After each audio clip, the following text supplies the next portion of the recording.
thank you everybody for joining.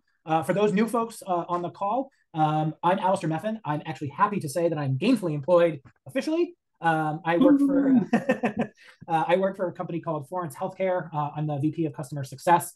Florence Healthcare is a clinical trials software company, so super excited to be joining that space. So for our new folks, this is our agenda. This is how we run all of our roundtables. We start off with a lightning round. Then we move into so the lightning round will be James presenting to all of us, and then we'll have the team application, which is the breakout room. So we'll send you off into small breakout rooms, 3 to 4 people per room, and you'll have a task that will be assigned by the presenter at the end of their presentation.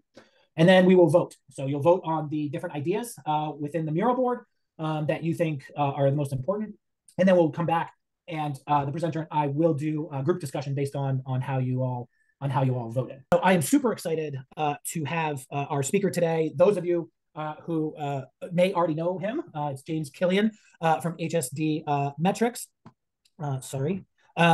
He has a PhD, is a managing director of innovation with HSD Metrics. He spent 25 years having held global leadership roles at Qualtrics, SAP, IBM, and many others. He is a professor at Michigan State. So those of you who are in the program know him. And he really focuses on research on the topic of employee experience, candidate attraction, and really how do we ensure that our employee experience is a great one so that it then translates over to our customers. So with that, I will turn it over to James, and I will stop talking. Thanks, Alistair. Nice to see everybody. Nice to meet those of you who I have not met yet. It's a real privilege to be here talking with you today. So just a tech check here. Alistair, you're seeing my screen, right? Great. Thank you, everybody. All right. We're going to talk about organization because that's a central theme to what we're going to be covering about employee experience here today. And I don't really read slides, but I'm going to paint a few slides, share a few stories, give a few thoughts, right? If you think about the history of humankind, right? Every major accomplishment that we've seen throughout history has been done because of the formation of groups and organizations. So very rarely do you have John Wayne or Clint Eastwood stroll into town and they save the day and everything is fine, right? It really requires more than one person to get it done. Well, with groups come things like status hierarchy issues associated with resources and things of that nature. And so as we think about this, I'm going to talk to you about some theoretical propositions when it comes to employee experience and experience management. But I want you to think about your own personal experiences as an employee, because every single person in a business organization is an employee. All organizations have employees, right? Every one of us has been an employee. Even if you're Elon Musk, you still work for Tesla or you work for your shareholders, right? Everyone's had great experiences and some not so great experiences as part of that journey, right? We can all think of that one boss who really went the distance and really helped us as a mentor probably become the professionals who we are. And we probably all have had those opposite experiences where we learned what not to do as part of managing other people, right? I'm seeing some smiles there. So, and even for our current employers, right, we are oftentimes painfully aware of some things that our organizations do really well, and also some things that we got some ground to take, right? And so, as part of this review of organizations and the employee experience as being part of an organization, obviously everything here is tied into experience management, or XM as an abbreviation, right? And I won't read this definition to you, but I'll leave the slide painted here. We all want to have better experiences, right? We've heard of the experience economy for a very long time, and we're now in a position to where, with speed and technology, we're actually able to expose experience gaps really, really quickly, and then address them as quickly as possible so that we're knocking out more of those bad experiences, one bad experience at a time. And so that's really the name of the game, is to be transparent and open and vulnerable and see the mistakes that we're making, realize that we could do better, and then go and do that. So if anybody here works for Starbucks, I'm a fan, okay? Or if you have any friends or family who work for Starbucks, I'm a fan, right? But I do have a story here, right? And so you go back to three-time CEO Howard Schultz, and he has said many, many times that they're not in the coffee business serving people, they're in the people business serving coffee. And so very much a person-forward, a customer-forward mindset, and they really have worked diligently to try to scale that brand and that experience throughout the world, right? And so you usually get a very consistent experience when you go from a Starbucks to another Starbucks, even if you're in a different country. So I like to tell this story, and some of you, I see some students and some other folks who have actually heard me tell this story before, but it's a really relevant one. So, and this is a story about how I did not have a great experience at Starbucks. This was some years ago, pre-pandemic, and I picked up a friend of mine at San Francisco International Airport. And it was early in the morning, and she says, "I'm dying for a cup of coffee. Can we go get coffee?" And I said, "Sure, there's a Starbucks really near here." So we pulled up, parked the car and started walking towards the front door, and the line out the door was about 18 people deep, which that's a lot of people hanging out the door. So it took us about 9 minutes to get up to the counter, which in retail years is, 10 years basically, right?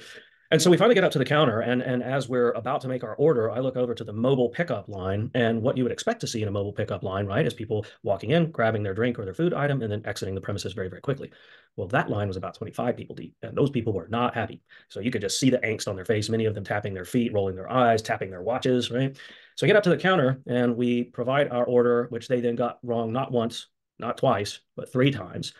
And then when we finally got our correct order, moved over to the side where the mobile order pickup was, waiting for our food item. And after 15 minutes, I inquired the status of that food order. And we were told by the barista that they ran out of that food item about an hour prior. So why do I tell this story? Because it's a really good one. There's a lot of complex things going on there that have to do with experience management and explicitly employee experience and customer experience. So as a consumer, I was not very happy, right? But as an industrial organizational psychologist who studied human behavior in the workplace for the last 25 years, I was fascinated. So I just sat there and drank my very cold cup of coffee with no food item for about the next 15 minutes, and I just started observing. So let's break down what was actually going on there, okay? So first off, as I was listening to the conversations going on between the manager and her direct reports, as they call them partners at Starbucks, their supply chain was all out of whack. So they were actually missing a lot of things back of house that they needed in order to actually meet the needs and demands of the customers. So first thing is they didn't have all their supplies. Second thing, the technology was down. So they weren't able to actually log and inventory and process orders in a timely manner. And so tech was really getting in the way of the ability for these folks to do their jobs. Clearly, the mobile order pickup line was also an issue. And lastly, it was pretty clear that the manager of that store, she was brand new to it. She had never had trial by fire. This was her first one, and it was not going well.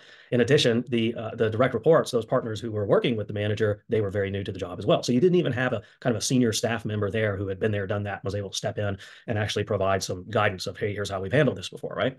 So I tell this story because that level of complexity is probably happening on some level at every single Starbucks store in the world all day, every day, right? There's things that people have to deal with.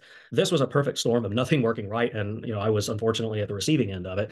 But it's a really great example of experience management, or a lack thereof, I should say, because in this case, there was an opportunity for those employees to step in and be heroes, right? They could step in and be ambassadors of the brand and kind of throw their arms up and say, nothing's working here right today, folks. And we're really sorry about that. We're going to make it up to you. Here's a $10 gift card. Please come see us again and we'll make this right.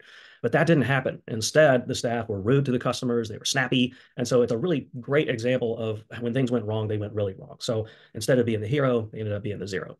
So I bring this up because what if that had been my first experience at a Starbucks store?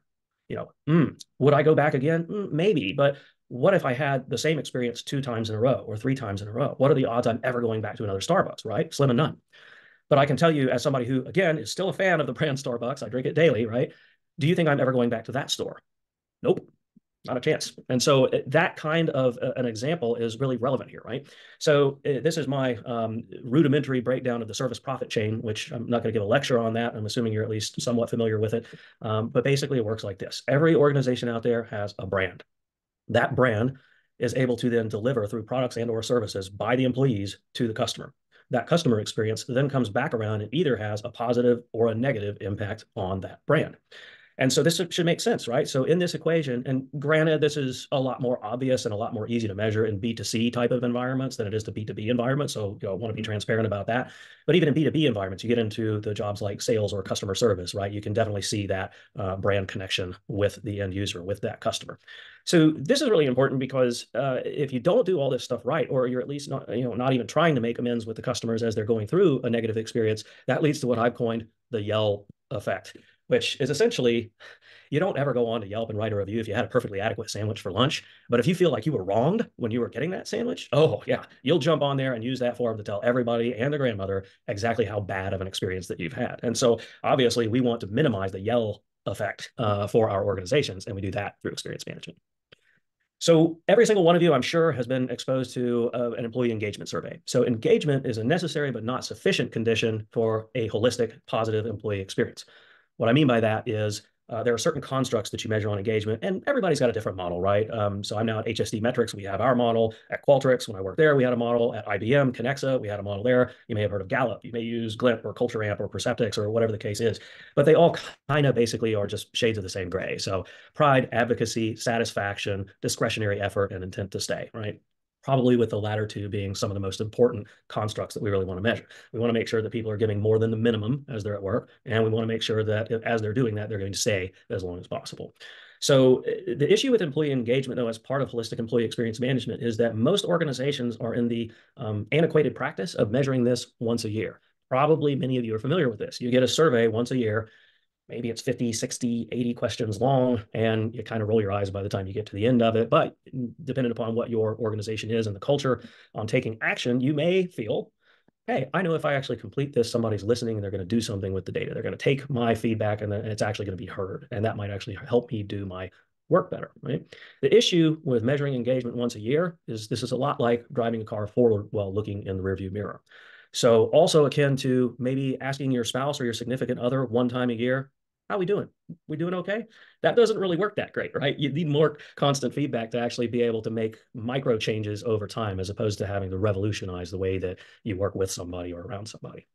So when we think about holistic employee experience, you can see there on the far right under the engagement and retention column there's engagement. So again, engagement is really, really important, but it's not the only thing that matters, right? So many years back, we used to talk about how employee engagement was a predictor of positive business outcomes. And that would be things like lower turnover, greater revenue, more profitability. And that's not untrue, but it's a partial truth, because the reality is if we do everything right along the employee journey, from the moment we touch a brand enthusiast as a prospective candidate, and if we're lucky enough to transition that candidate into an employee, if we set them up with the right tools, technology, process to get their work done, if we give them the right opportunities for growth, development, promotion, right? If we give them all those critical moments that matter across their life cycle, then really by default, we're going to have more engaged employees. But if all you're doing is just measuring once a year and asking how are the other 364 days, you're going to miss some things, right? And so that's not really actionable feedback. So as we think about this holistic employee experience, this is the textbook that I use in the course that I teach at Michigan State University, Mastering Employee Experience by Soren Smith. It's a pretty good text. It's very applied and highly applicable to most HR teams. And so if you're looking to take a nugget of wisdom and share it maybe with your HR team, or if you're on an HR team, I definitely recommend the text. It's actually pretty good. But like all texts, there are some kernels that you learn, and there are some things where you kind of go, and in this case, Soren Smith's identified over 200 moments that matter across the employee lifecycle, 200. Which on the one hand is, well, not even on the one hand, it's just overwhelming, right? That's too many things to measure. You'd never be able to get any work done if all you were doing were thinking about, ooh, what's my next experience like, right? You got to get the work done.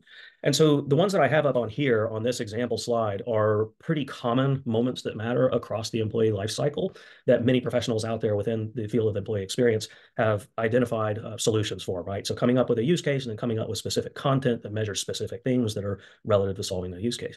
So as you think about your own organizations, and we're going to pivot to the activity here just momentarily, as you think about your own organizations, or you think about maybe previous organizations that you've been at, think about some of these moments that matter and organizations you've worked for, even your current one, who may have done it exceptionally well, or some that really did it pretty poorly, right? Let me give you a personal example from me.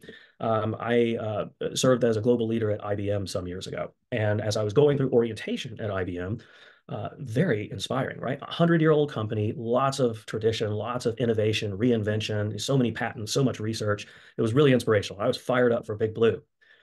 And then I got my very refurbished Toshiba laptop where the battery kept falling out of the bottom of it. Got to the Liberty Airport Hotel, the Hilton there, booted it up after I was finished and got the blue screen of death. And the only way that I could get tech support was through a chat function on that laptop. That's a problem, right? That's a bad experience for somebody who's really supposed to be, driving a lot of global leadership. So in that case, I was without a laptop for my first 6 weeks of employment at IBM as a global leader. So that meant I was having to break rules like sending company emails using my Gmail account, which was a no-no, but I couldn't get anybody to help me. There was literally nobody who could figure out what to do. So that's a great example of a bad example. So as we go through thinking about these examples that we're going to work through, could consider the different stages that you're seeing up here. There's kind of a beginning, a middle, and either a continuance or a transition towards an end when it comes to employee experience. So we're going to go through an exercise, and we'll paint it up here in just a second. But I'm going to go ahead and pause myself here, Alistair, and hand the mic back to you because I do think that we have some little housekeeping things to do so that we can pivot over to the other Zoom. So absolutely, thank you, James. Love this particular topic, especially now going through my own boarding. And so what I want you to think about is take your own organization and wherever you're assigned, think about, again, let's assume you get put on group one and you're doing attracting and selecting customer-centric talent. What are some things that your specific organization could stop doing, could start doing, and could continue doing to help you attract and hire customer-centric talent? And this is a really great and interesting exercise. Several of you have actually experienced this as part of the class that I teach, but it's a great way to crowdsource from everybody and start to see some common themes that every organization really seems to be experiencing, good, bad, or ugly. And it also calls out some, nuances that, oh, that's pretty creative. That's innovative. I haven't thought of that as a way to attract and hire better customer-centric talent. So that's what Alistair is going to do here just momentarily. We're going to get everybody assigned to these breakout rooms. You'll take a few minutes. What did we say? It was going to be 15 minutes to go through this, Alistair? Yep, we'll give you 15 minutes. Okay. We will, we'll need to cut it down a little bit probably just because we're at 4:30 already. We want to have enough time for discussion. Yeah. Okay, great. So we'll give everybody 10 minutes then and then pop back.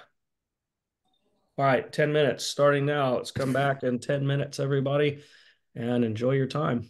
For those of you who have done this before, this will not be new, but for our newbies, we are now going to do a voting session, which James has kicked off. And what we're going to have you do is go back to the mural board. And what I'd like you to do is vote for one stop. Doesn't have to be in your room, but one stop, one start, and one continue.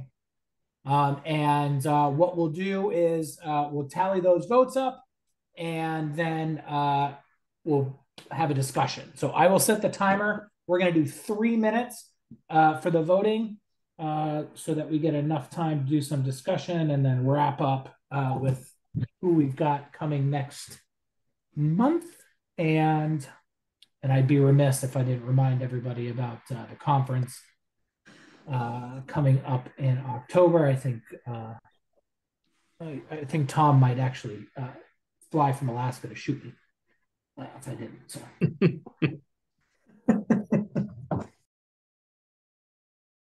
7, 6, 5, 4, 3, 2, 1. 1. Pencils down. Oh. All right. So, James, if you end the voting. Yep. All right. Wow. Let's get my screen shared here so we've got it on the recording for the benefit of everyone.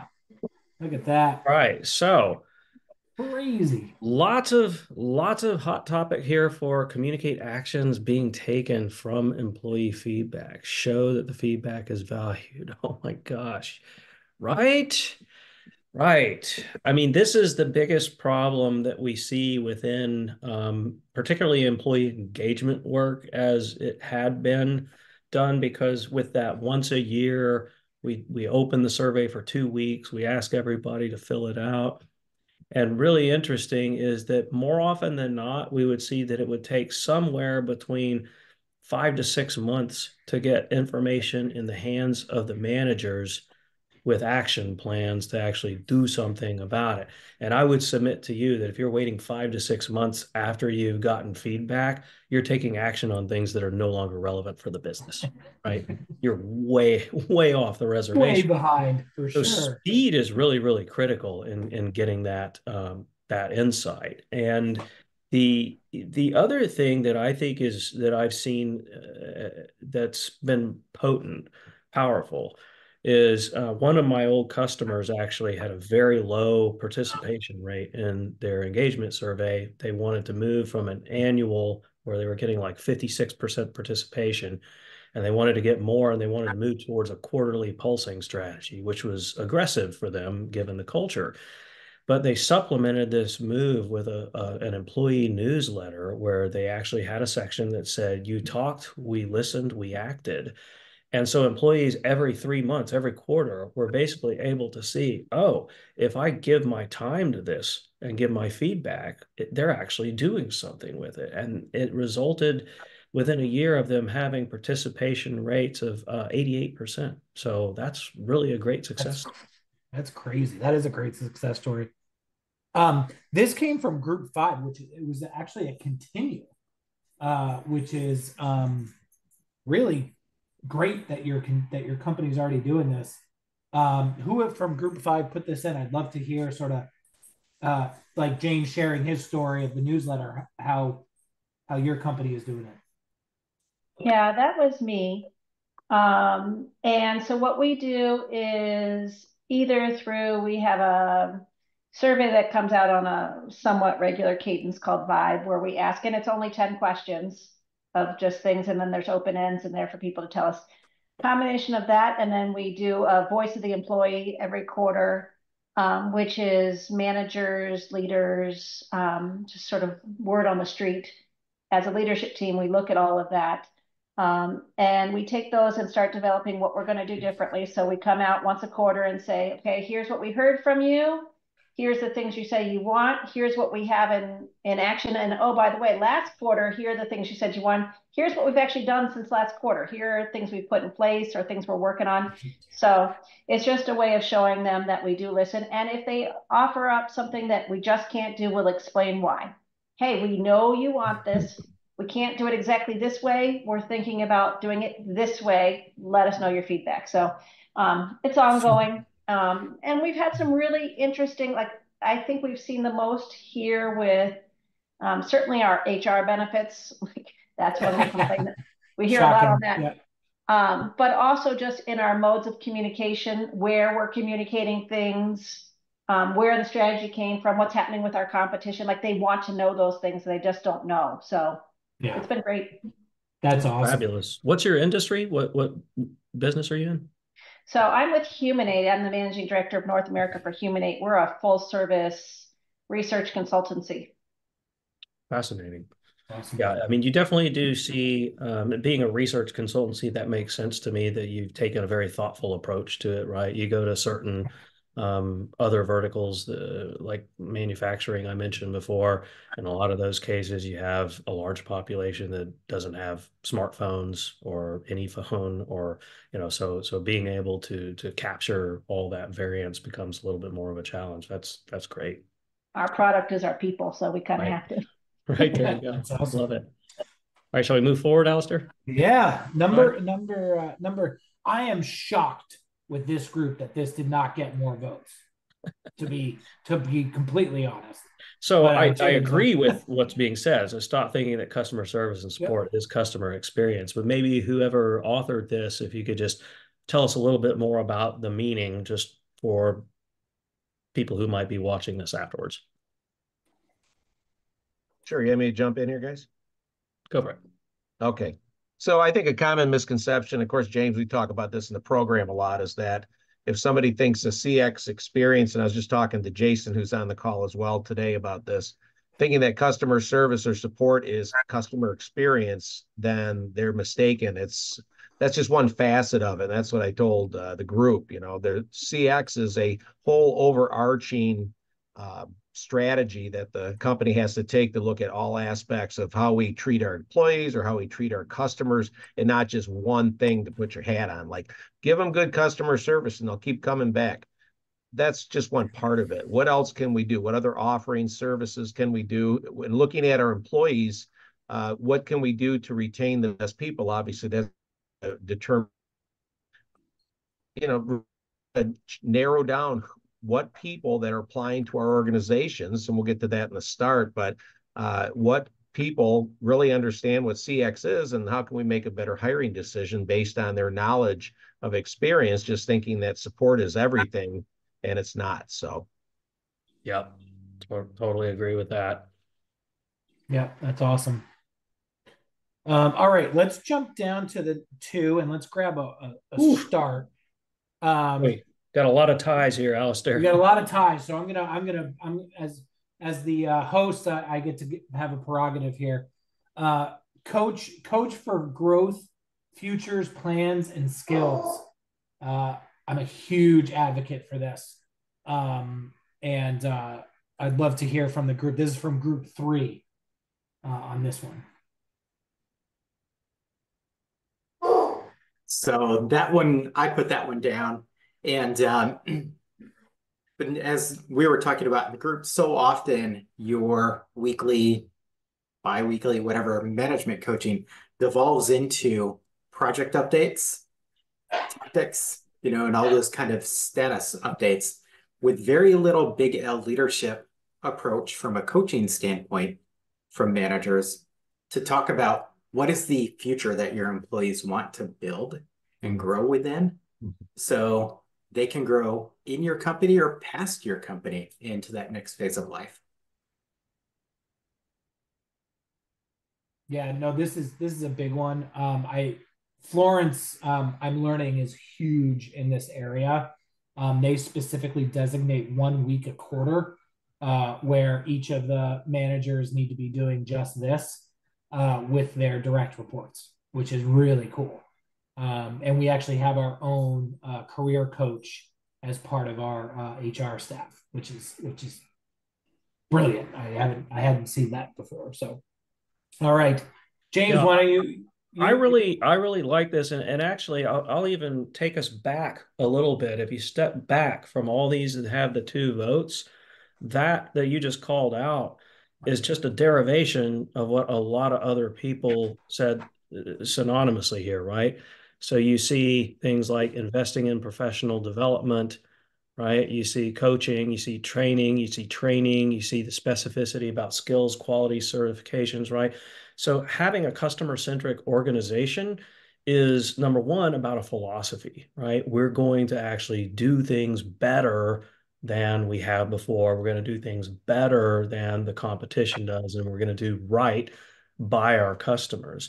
That philosophy then trickles down into everything related to a professional career, which is the competencies, the skills, the behaviors, the knowledge, skills, abilities, and other personal characteristics that are necessary to identify and then recruit on, and then hire on, and then train on, and then reward and promote, right?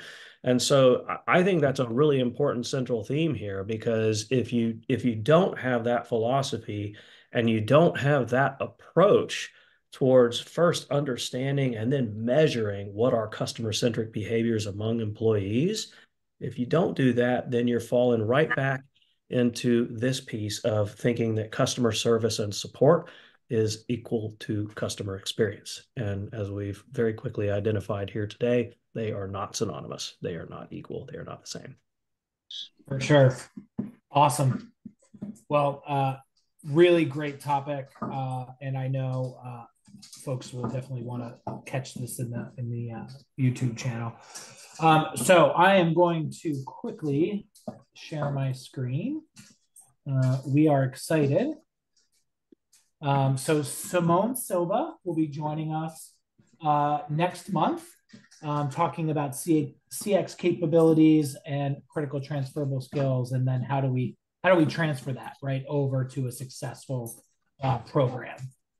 So really excited for that talk. You will note we did change the time. We will be at 10 a.m.